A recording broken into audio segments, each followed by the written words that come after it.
everyone. Welcome to the session on From Heritage to High Growth, Lessons from Leading Brands for Merchants Building Their Next Stage on Shopify. Please welcome Ash, Virgo, Jennifer Gilbert, and Jayde McLean. Thanks, guys. Thank you. Thank you. Hi, everyone. Nice to meet you all. My name is Ash, and I have the pleasure of working at Shopify. Thank you so much for making time to come to our session today. I'm going to keep my speaking to an absolute minimal because you don't want to hear from me. You want to hear from the awesome brands that are on our platform today. But just to set the scene in the context, I've been with Shopify for over 5 years now. I've had the pleasure of wearing many, many hats throughout my time, and I've kind of been across different touch points of the merchant journey. So from partnerships through to the sales side of things now, and now really a part of the growth team, bringing merchants onto the platform to help them grow and scale. But all that said, this isn't about me. This is about these lovely ladies next to me. And so with that, I'm really pleased to be joined by the lovely Jayde from Akubra. And she is the... Look at me, I'm like, oh, these are my friends. So I just feel like I'm actually having a chat with my friends up here. But Jayde, you've got a really pretty cool role at Akubra. So she's head of digital and e-commerce. And then I have the lovely Jen sitting next to me as well, who's the head of global e-commerce at Nutra. So really excited. So thank you for carving out some time today to have a conversation with us. For us at Shopify, I think we 23 years ago, we started the platform, and it was very much all about the entrepreneur. We were building for those who wanted to start a business and wanted the platform to do the thing that wasn't like heavily code-based, and that's where Shopify was born, and there's a whole kind of growth story behind that. But for us, and where we've kind of been coming back to, it's our roots and really supporting those brands that have started and grown and scaled on Shopify, and that's what these two ladies have done with us across both commerce and physical retail as well. So anyway, we're going to have a panel conversation today. I like a conversation, so if you have questions throughout that you want to ask, throw your hands up. I'm sure we can stop and answer them as we go. But maybe to kick us off, and Jen, I'll throw to you first. Do you want to give us a bit of a short version of your growth story on Shopify? Yep. So Nutra, we were Nutra Organics, we're Nutra Naturals now. We started 27 years ago on our founder's kitchen table. We're now in over 3,000 stores Australian-wide. We grew the business a lot through our online business, which has been on Shopify for about 8 years, I think, now. So one of the early birds in Australia to get on Shopify. And we just launched into the US last year. Awesome. That's super exciting. Jayde? So for us, Akubra has actually been around for 150 years. We are an Australian iconic hat manufacturer. We actually make our hats from raw materials through to the end product, and we're one of the only ones globally that still do that today. So it's a pretty unique position to be part of, and the brand. But for us, it's about maintaining our heritage into this new kind of global market scaling. So we need to protect our brand, and we can't do that fast, and we need to do it quite considered. But what Shopify allows us to do is to come to market with speed, particularly around, for us, we're predominantly wholesale, and now we have our e-commerce business, our retail stores, and also we've got an experiential program where we go out to different events and experiences around Australia. So scale for us is a weird word because we've been around for so long, but we're really transforming the way that we do business now, and it's about showing up where our customers are, and that's at these types of events. And that's just maybe quickly before we really get into the nuts and bolts of things. Who's on the Shopify platform today? Oh my God, we're just talking to friends in a room. Okay, cool. So, and I think like what you touched on in the heritage piece, and I think that's what I love about Akubra is, so we met 3 years ago now, was it? When you were already on the commerce platform, but looking to expand the retail footprint. And for those that may or may not know, Shopify also does have a POS that we offer that unifies our platform. So it's that kind of one customer data piece across the digital side and then the retail side. But when we met Jayde, she was really looking to expand that retail footprint. Something like 5 stores in 3 months. Yeah, so we had 2 stores, but they were on separate Shopify systems, and then our online was on one system. So we had to consolidate everything really quickly into the one system, and then within about 3 months, we went from 2 stores to 7. So we opened up at Bondi, Noosa, Byron. We also had a little pop-up at the International Sydney Airport, and then we also show up at events like the Easter Show and even the Mount Isa Rodeo, where you can't get Wi-Fi service or anything like that. So we needed a system where we could also process offline orders. And with like a roaming kind of service, we can't take all of our stock with us, and we have such a wide range of hats to sell. So Shopify allowed us to have that one inventory, that one system, so that even if we didn't have the product with us, we were able to service that customer. So similar to what I said before, showing up where the customer is and servicing them quickly. But the best thing about Shopify POS is it takes less than an hour to actually set up a location. And then you transfer the stock, you're ready to go. You've got single view of customer, so we've got all of that data in real time and not needing to transfer anything between the systems. So that was really valuable for us.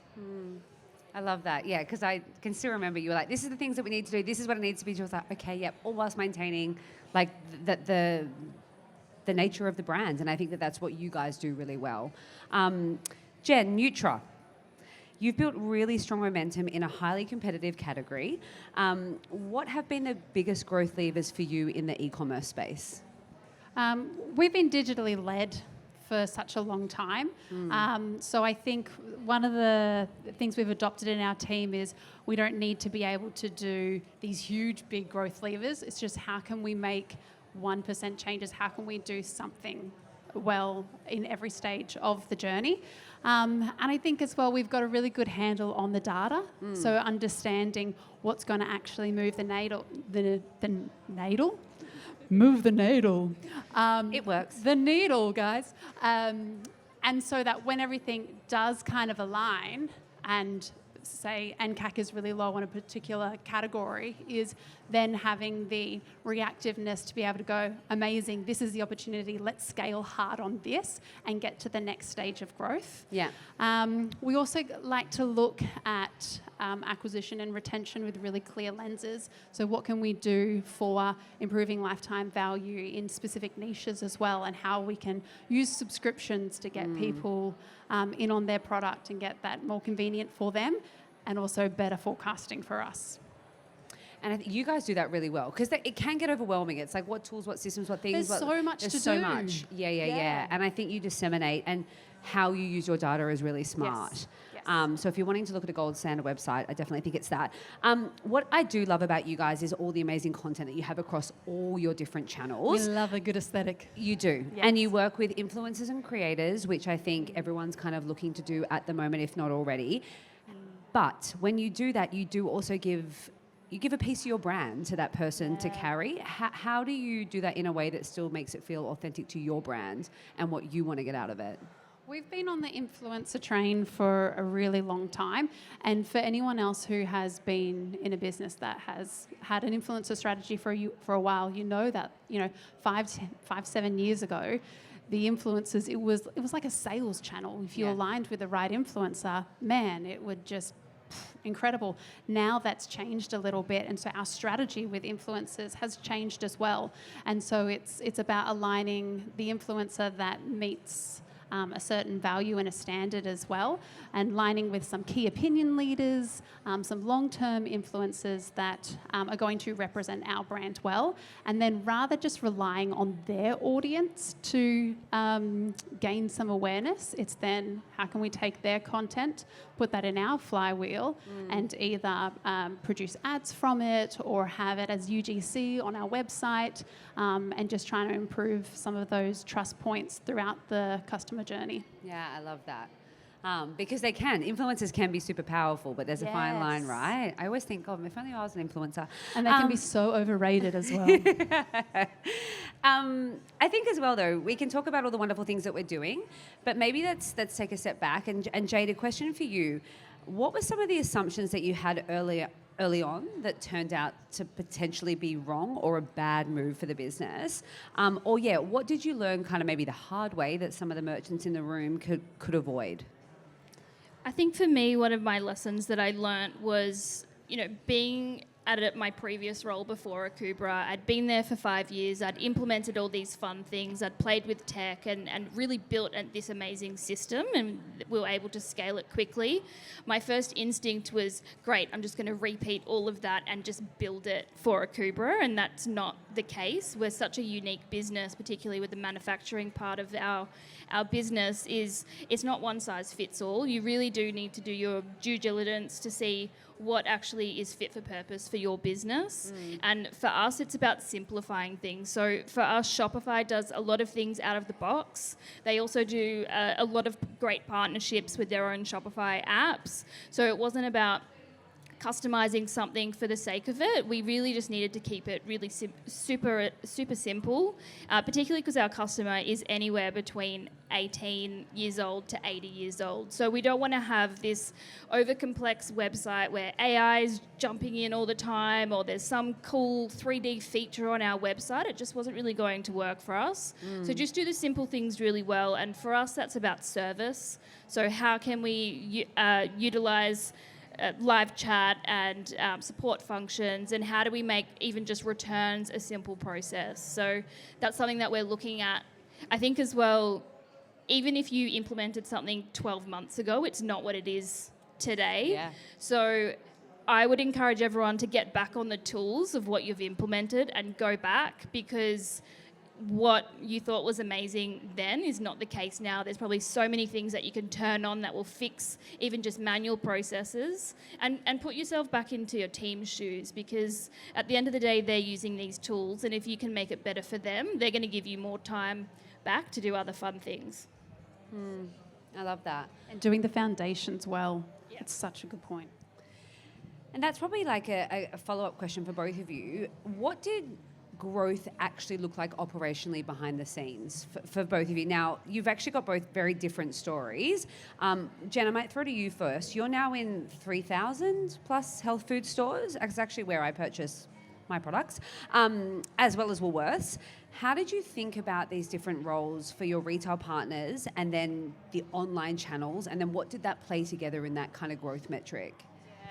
I think we're really lucky that our CEO doesn't pit us against the different sales channels. We're a real unified team, and so even our targets as a business are less department-led and more how have we gone as a business. So if they win, we win. And that's really helped us then define what success looks like in each sales channel. So what are the strengths of Woolworths, and being in Woolworths is not our strengths for being online. And so our e-commerce team and our e-commerce department shouldn't win at the things that Woolworths are going to do better at. They're great for awareness, and our health food stores are, they represent like the perfect store, who we are. And online, that's our touch point with the customer. Yeah. So meeting the customer where they are with what they're after, I think that helps us work together as a team. Although I do love still to like poke them a little bit and have a bit of tension in the other departments, because I find that really fun. I feel like that's like any department internally though, right? Even like, and you'd probably find that in the online and the offline, right? You're always having that kind of contention between what are the retail stores doing versus what are the online doing. You have also, you've touched on POS and kind of how that helped you move into experiential retail fast. What did it unlock for the team, though, in terms of focusing on community and then operational complexity? Because that, transparently, for the main point of the conversations that we have at Shopify, that the commerce piece is kind of, yeah, we get it, it's plug play, it's going to help us. It reduces, dev time, it reduces all of that more complex selling piece, but the retail thing is a whole different ballgame, right? It is, but then I've got to train my staff. I've then got to bring them into a whole new system. But then what does that look like from an inventory POV? And it almost becomes a little bit scary, so people don't want to touch it. What was that experience like for number one, your store staff, and then overall complexity? For us, we were very lucky with being able to not have a legacy system. So the 2 stores that we actually converted were already on Shopify. So we didn't have that kind of barrier to train our staff. But what really unlocked the unified system for us was inventory. So now we are actually able to do ship from store, pre-orders, all of those different functionalities, send them draft orders so they can pay later, ship to customer at a later time. But the biggest thing for us was I've lost my train of thought. Inventory? Inventory, yes. What actually happened for us was when we had the single systems, I was actually doing imports and exports of inventory to even fulfill a ship from store. And it was actually this time last year that I was still doing that. And I was like, what is this? There has to be a better way. And then that's when we unified the systems, brought it all into one. So single source of truth, I think we all talk about that a lot. So single source of customer, inventory, data, you need to start there before you add anything else. And Jayde, maybe a follow-up one for you on that is for merchants, I guess, trying to grow, and we don't have to say it's a consolidation of online, offline, what metrics matter most beyond top-line revenue? This is like one of my favorite topics, is talking about numbers. I love it. I think for growth, it depends on what your business goals are and where you are in that journey. So if you're a newer business and you're still trying to acquire customers, you're going to have a completely different measure of success than a business that's been around for a long time. So if you're looking at scaling for new customers, then you're looking at what your NCAC and your AME are. But if you are around how do we improve our profitability, then how's lifetime value? How's that first or second purchase going, and how long it takes for them to get to that purchase? I personally really am enjoying at the moment, especially with going into the US, the discounts as a percentage of GSR and marketing as a percentage of net sales. And what else I've been frothing? There's another goodie in there that it's just flipped my mind right now.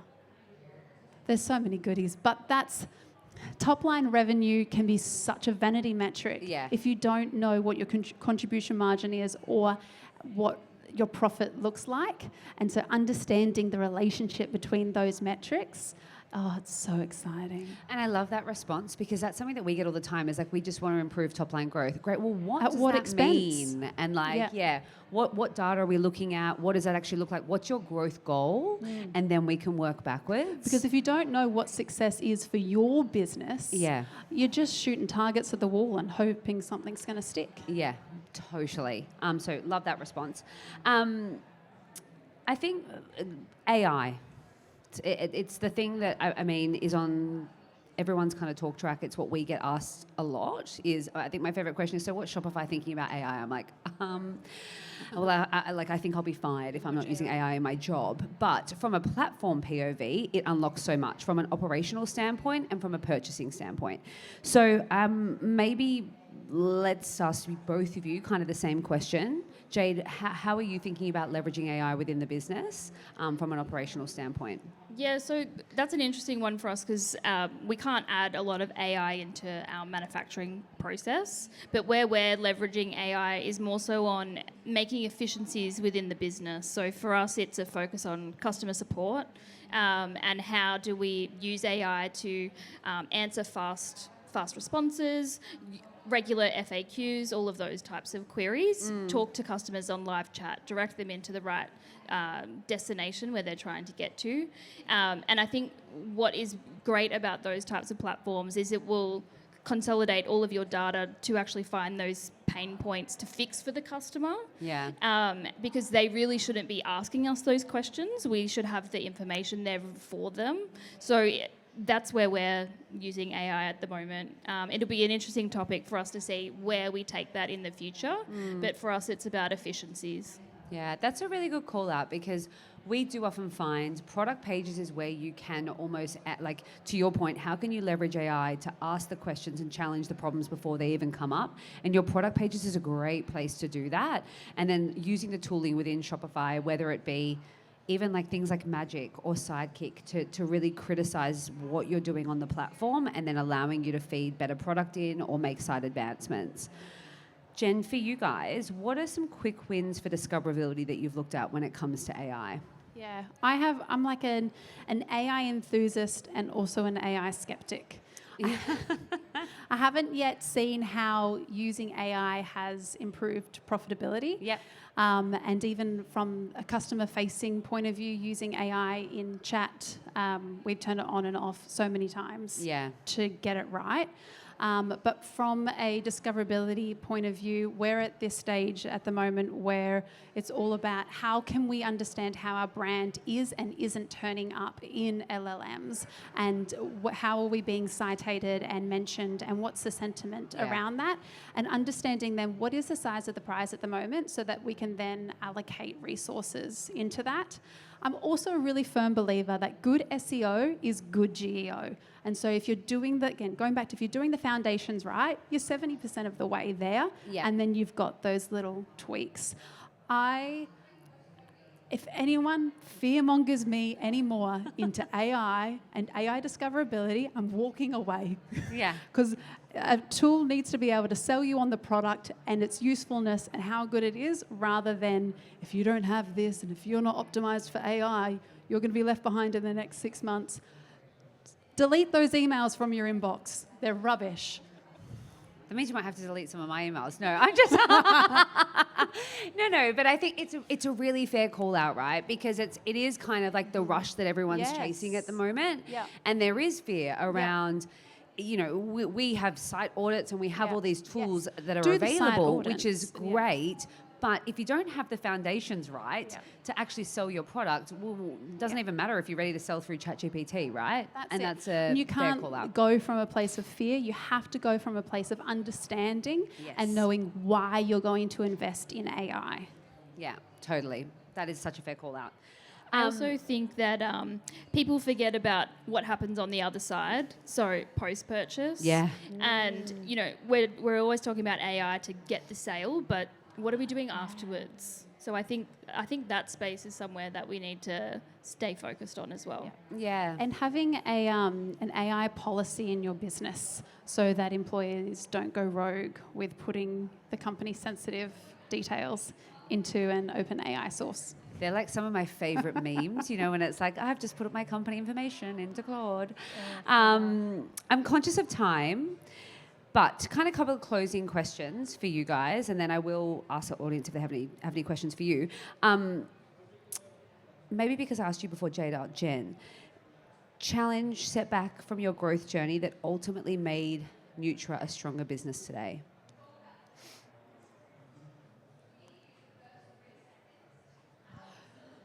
I think we always have challenges and setbacks. I can't think of one that's just like one big one. We have a philosophy that is LGI.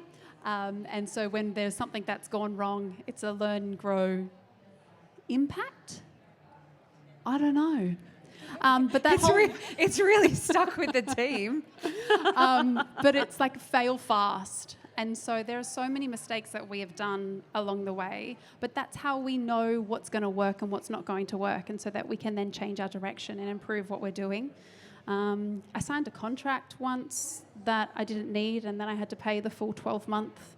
That was a real horrible mistake I made. Yeah, and that's made me and my team way better with our legal docs.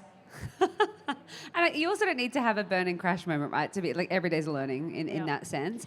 For us, we have a saying internally of don't fuck it up, because we have the responsibility to take Akubra into the next 50 years. Yeah. And what does that look like? Well, so I don't want to be part of that team that we don't get to 200 years. And maybe a quick one for both of you is, what's like for those in the room that are potentially on Shopify and or looking to migrate across, but even just in their own kind of growth journey and whatever that looks like for the brand, what is one action that they should take in the next 30 days to set themselves up for that growth? Jen clearly won't be doing an AI audit for you, but is there? I love an audit. I love an audit. But yeah, do you have any practical advice of what we should do, of what they should be doing now? Do you know what your numbers are? If you can answer that question with, yeah, I know exactly what our CSAT score is, and I know what our profit looks like on a day-to-day. If you don't know that, I would say get that in the next 30 days so that you have an eye on what success really looks like. Yeah, love that. I think for us, and we're even doing this now, I think I kind of mentioned it before, but what tech are you actually using? What's its purpose? Why are we using it? What do we get out of it? Are we even using it daily? Because if we aren't, why is it there? Yeah. If it's just a pool, expensive. so expensive. I'd rather spend that money on going to a rodeo event and selling hats there rather than some tech. So I think just start small, strip everything back. You can't pull everything out because it might break your business, but definitely start looking at why was this tech introduced, and does it still serve its purpose? There's a lot today that do more than what they did previously. So consolidation, find an app that does 3 things instead of having 3 apps. You get a better deal as well if you do it that way. So yeah, have a look at your tech stack. Yeah, I love that. Well, thank you. I was going to say questions, but I feel like it's all a bit loud. So what I might do is we're available for questions, but I might say to come and have a chat to us after. But thank you, lovely ladies, for taking the time to share your insights with the room. I really appreciate it. So thank you. And yes, we're all here to have a chat thereafter, but otherwise appreciate you guys coming out and listening to us as well. Thanks, guys. Thank you.